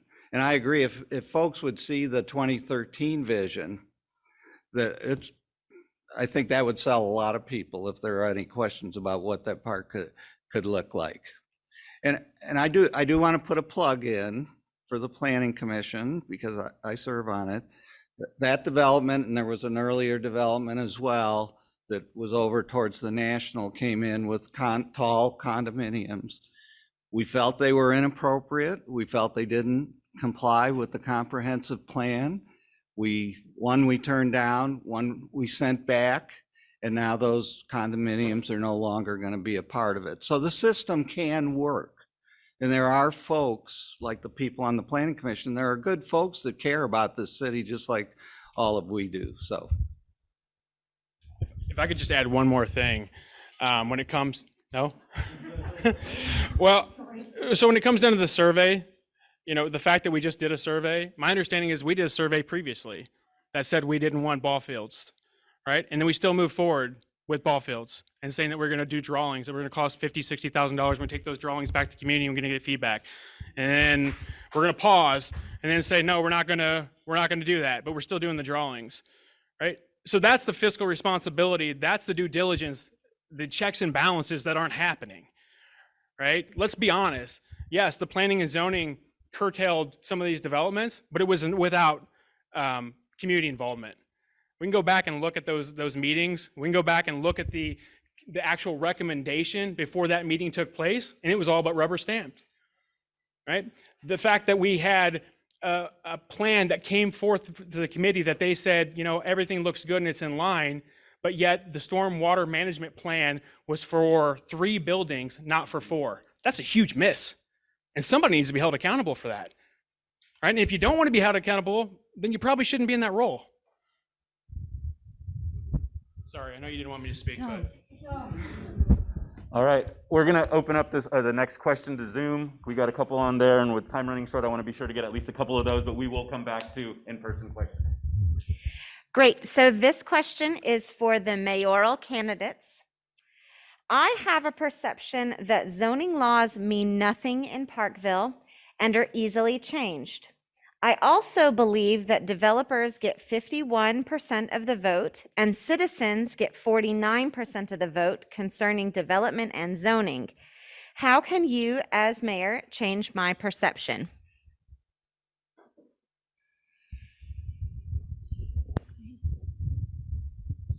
So I know there is that perception, but I don't think any of the candidates up here are going to be the quote unquote developers candidates.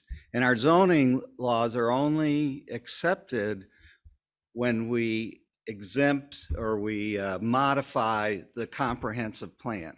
And so one of the strategies, one of the parts of my platform, if you go to my website, is that we need to set criteria of when the master plan, under what circumstances we would amend the master plan to accept some of the developments like we were just talking about, these condominiums. Right now, it's sort of loose. The comprehensive plan is a guide, and so there's always a good reason to, you know, make an exception.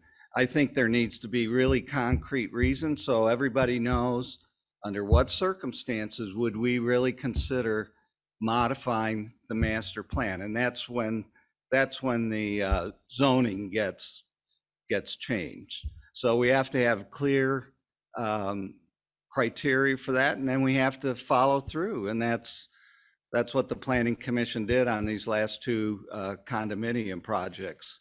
And we need to keep that, and we need to make it clear what those criteria are. So I think Marcus touched on this earlier. The mayoral system here in Parkville, it's not a strong mayor system. It's not really a weak mayor system. It's kind of in between, right? And so to give confidence, right, there's going to have to be a lot of communication that happens.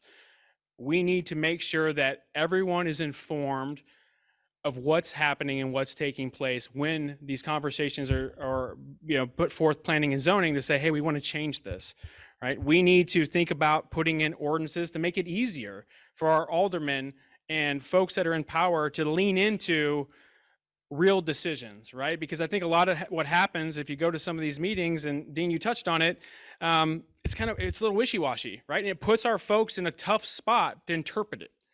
And we gotta make sure that we tighten up those things to make sure that we can give back the confidence to the citizens that say, look, you know, we're going to adhere to these guidelines and these ordinances and these preservations and these zoning maps, things that are in place, right? And to the point of developers get 51%. Look, I'm not anti-development. I think development is good in some regard, right? But it's got to be thoughtful development. As I spoke of earlier, Parkville is landlocked. We only have so much. And once we get rid of it, the green spaces, they're gone. So we need to think about what are those trade-offs and have real conversations. So like Dean mentioned, I don't think anybody up here is aligned with a developer. I'm certainly not, just based on my past experience and history proves that I'm not. But my commitment to you all is if I'm elected mayor, you know, I'm going to stand out in front and I'm going to hold everyone accountable, and we're going to have conversations. And if people make decisions that aren't in line, we're going to call people out on it. And it shouldn't hurt people's feelings. Like this, we have rules, we have guidelines for a reason. And so we need to adhere to them. Can I make one more statement? This is more along the lines of the role of the mayor. What can the mayor do? And maybe address a little of Marcus's, how does City Hall run? So I consider our mayoral form of government a weak form of government. The mayor votes only for ties. So I think the current mayor has voted like 2 or 3 times in all her time in office.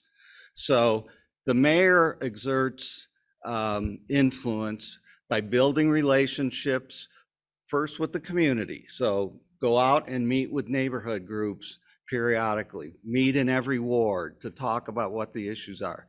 But secondly, and just as important, the mayor needs to build relationships with the 8 aldermen. What's their priorities? What's the mayor's priorities, and how to build consensus on the Board of Aldermen? And third, the mayor needs to build a relationship, particularly with the city administrator, but the city staff. The mayor acts as the liaison to some degree between the Board of Aldermen, the citizens, and the city staff. And I think that can be improved, let's say, from what it's been. There needs to be more of the staff being responsive to the mayor and to the Board of Aldermen. And so the issues that are important to us, like the parks and other things we've talked about, you know, how we treat development, needs to be reflected in how the staff performs. And the mayor's going to play a key role in making sure to hold everybody's feet to the fire. When you call in to Public Works or wherever and you don't get a call back, or they say, nope, we can't do it, instead of saying, let's sit down, or let's meet with your alderman and figure out how we can address this, that's got to be a tone set first and foremost by the mayor, and then of course the Board of Aldermen as well. So. Another Zoom question, and then we'll come back to in-person. Excellent. Thank you. With interest rates increasing, the cost to the city for issuance of bonds is increasing our long-term debt obligations. What are some things that this will impact in your current plans, and what steps will you take to mitigate so these costs are not passed on to our future residents? It doesn't specify who this question is directed to.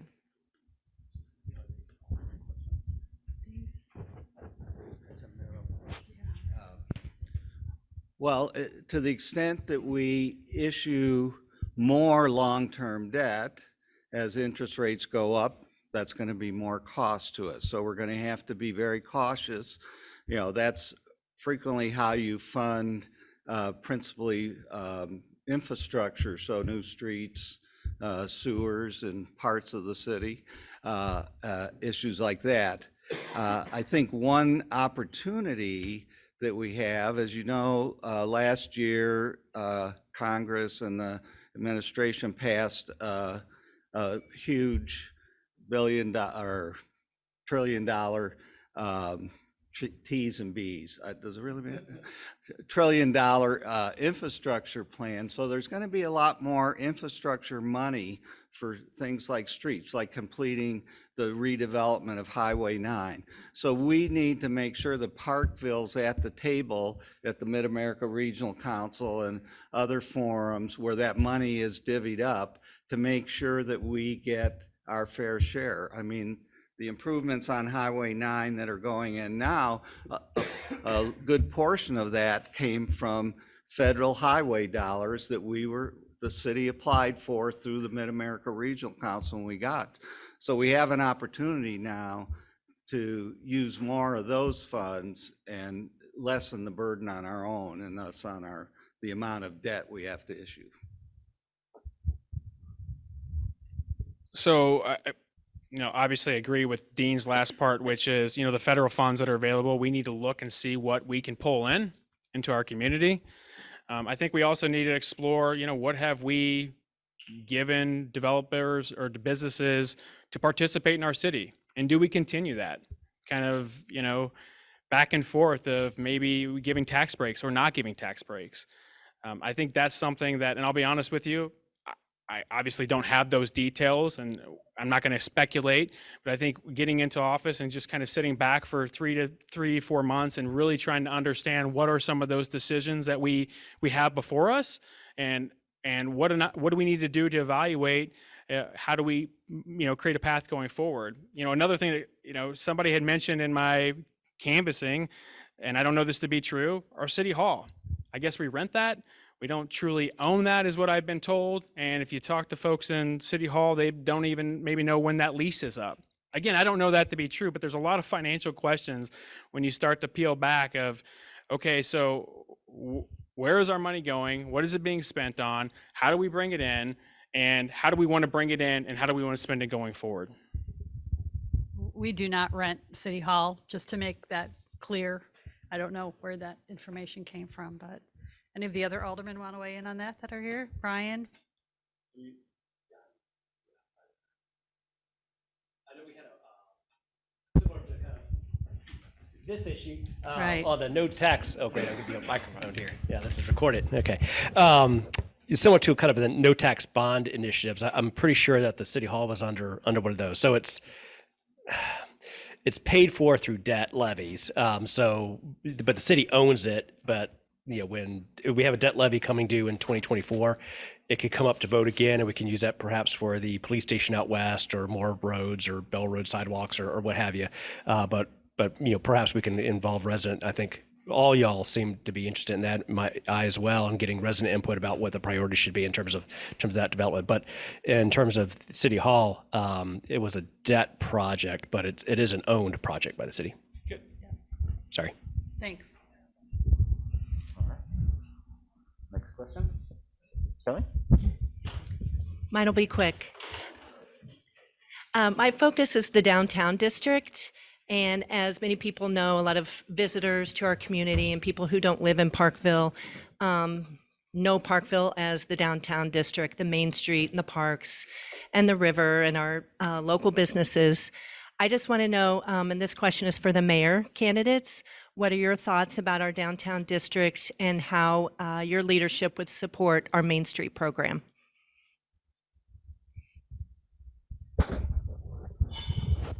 Tried to miss it. So thoughts on downtown district? It obviously is a draw for many people who come to downtown Parkville. And how do you support it? Well, you got to start having conversations with the businesses, right? And understand, okay, do we want to reface some of the infrastructure down there? I think that's already been taking place. And I think you're seeing, the fruits of maybe that with drawing more people into downtown. I mentioned it kind of off the cuff earlier, but things that like strategically placing charging stations in downtown, right? Those are things as a business that we can do to drive and kind of contain those folks that come in for a little bit longer, right? We can look at subsidizing that or not subsidizing it if it makes sense.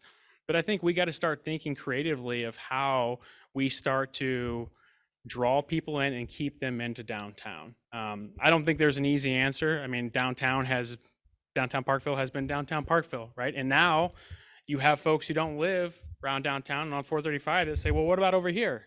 It's our entertainment district. So how do those things start to work together? How do we maintain the quaintness where we have the quaintness, and then also try to develop and keep ahead of the curve where we can? Yeah, I think, although I know the city has a relationship with downtown, it hasn't always been the smoothest, let us say. So I think that we need to give some attention to the city's relationship with downtown. I know some personalities have gotten in the way, and we'll have to work around those, but the city can work. There was, I think it's been 2 years ago now, that some of the downtown property owners came to the city. They wanted a requirement that only retail be located in the ground floor of businesses along Main Street, and the city worked with them to develop an ordinance to do that, and I think it's been pretty successful. And so there are examples of how we can work together. I would also like to add that I would like to see a better relationship a more fruitful relationship between the city and Park University as well, and that kind of fills into the downtown. You know, we're a university town, but you don't see much of that in downtown. And so it seems like there's some synergy there that if we work more closely with the university, that we could make some things happen on that end as well.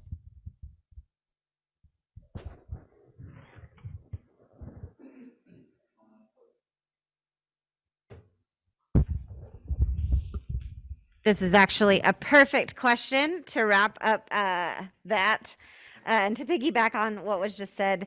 But what is the relationship between Parkville and the county commissioners? And to what extent are the commissioners working collaboratively with Parkville to make county land and facilities available to Parkville to keep us all on the cutting edge? For example, this person gives charging stations for electric cars, etc.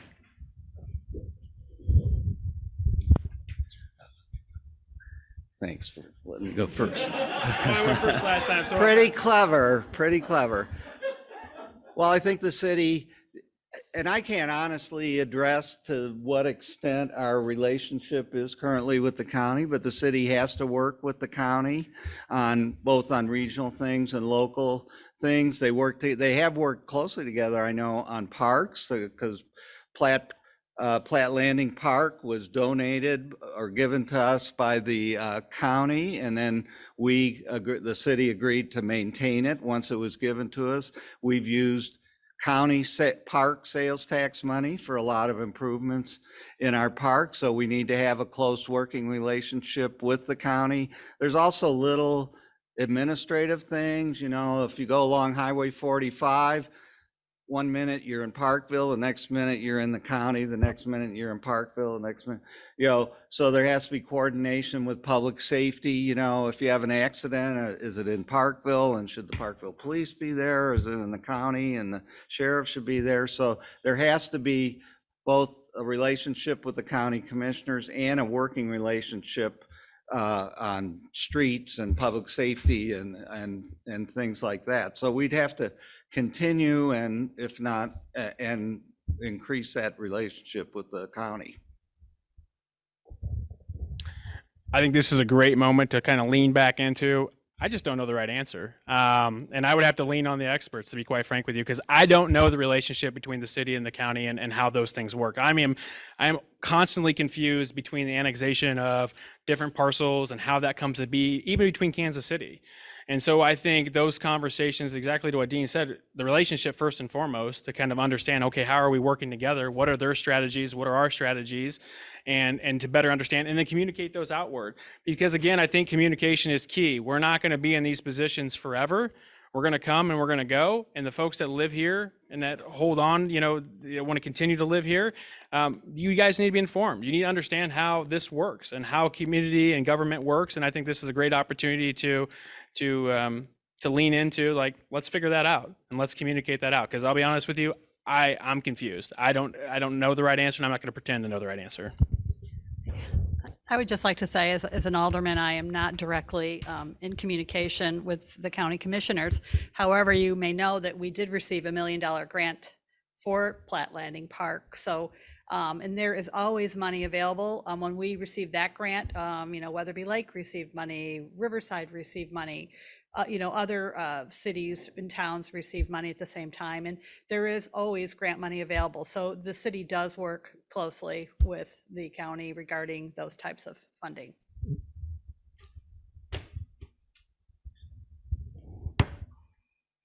All right, that concludes our online questions. If there are any other questions here in person, now's the time to ask them while we have just a couple minutes before 8. Thank you. Actually, I don't have a question. This is just a cheap plug. I got a bunch of yard signs that I brought in from my car at the back of the room, if you'd like to pick them up on the way out. And the second thing I was going to say is, you had mentioned that Pike County was a fairly expensive place for young families to live. I also want to point out that the Parkville School District tax rate is actually the second lowest tax rate of any school district in the north suburban area. So it's a fairly low tax rate.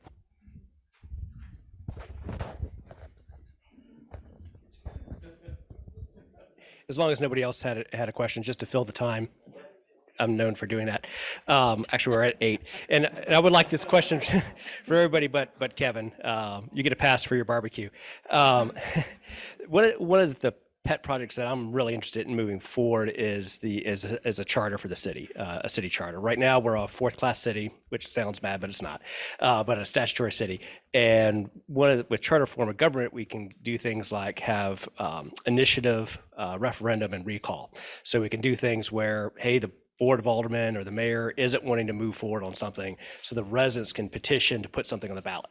Or the city puts forth something, like a certain plan that certain people don't want, and then the residents can have a petition to reconsider that discussion or that motion. And then, of course, recall, I think, everybody knows about that. So there's different thresholds for that. But I'm just curious, kind of, in your opinion, is the community at a point where maybe we can look at having our own city charter for pushing those types of things forward?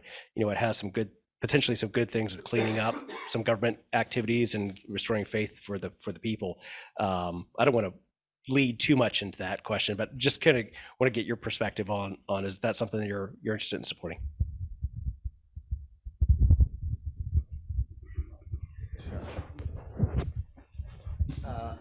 Well, in general, I personally would be in favor of that, because by being a charter city, you have sort of more control. The city has more control over its future and what it does, and that is some of the things that Brian mentioned. I think they also generate a great conversation within the community of what you want your community to be. They don't always end up with the citizens approving the charter, but it does lead to a great conversation about the city and what we want. So I would be supportive of looking into pursuing that.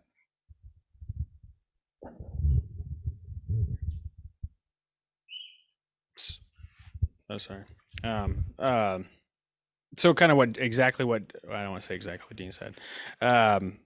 Dean's last point, I think it was very salient, right? It starts the conversation. And I think that conversation then helps with education. And that education then helps make our jobs a lot easier. Because as I'm going and speaking with people, I get questions around mask mandate or, things that I have no control over, and it would have no control over being in a mayoral position. Same with like Board of Aldermen, right? When it comes to budget and planning and zoning, and why are we doing this? Because it's always, it's this way already. So I think for the sake of having a conversation and being an education point, absolutely for it. And I think some of the benefits that come from it, I'm absolutely, I would, that you pointed out, I would support as well. I think we've seen over the last couple of years, those might have behooved us a little bit. But I think there's probably more of a discussion. I don't want to say yes or no, but I definitely think for the sake of education and starting the conversation with our community, I think it would be great. Yeah, Brian, I'm all in on that. I think it would be a great initiative. I would love to see that happen for the city.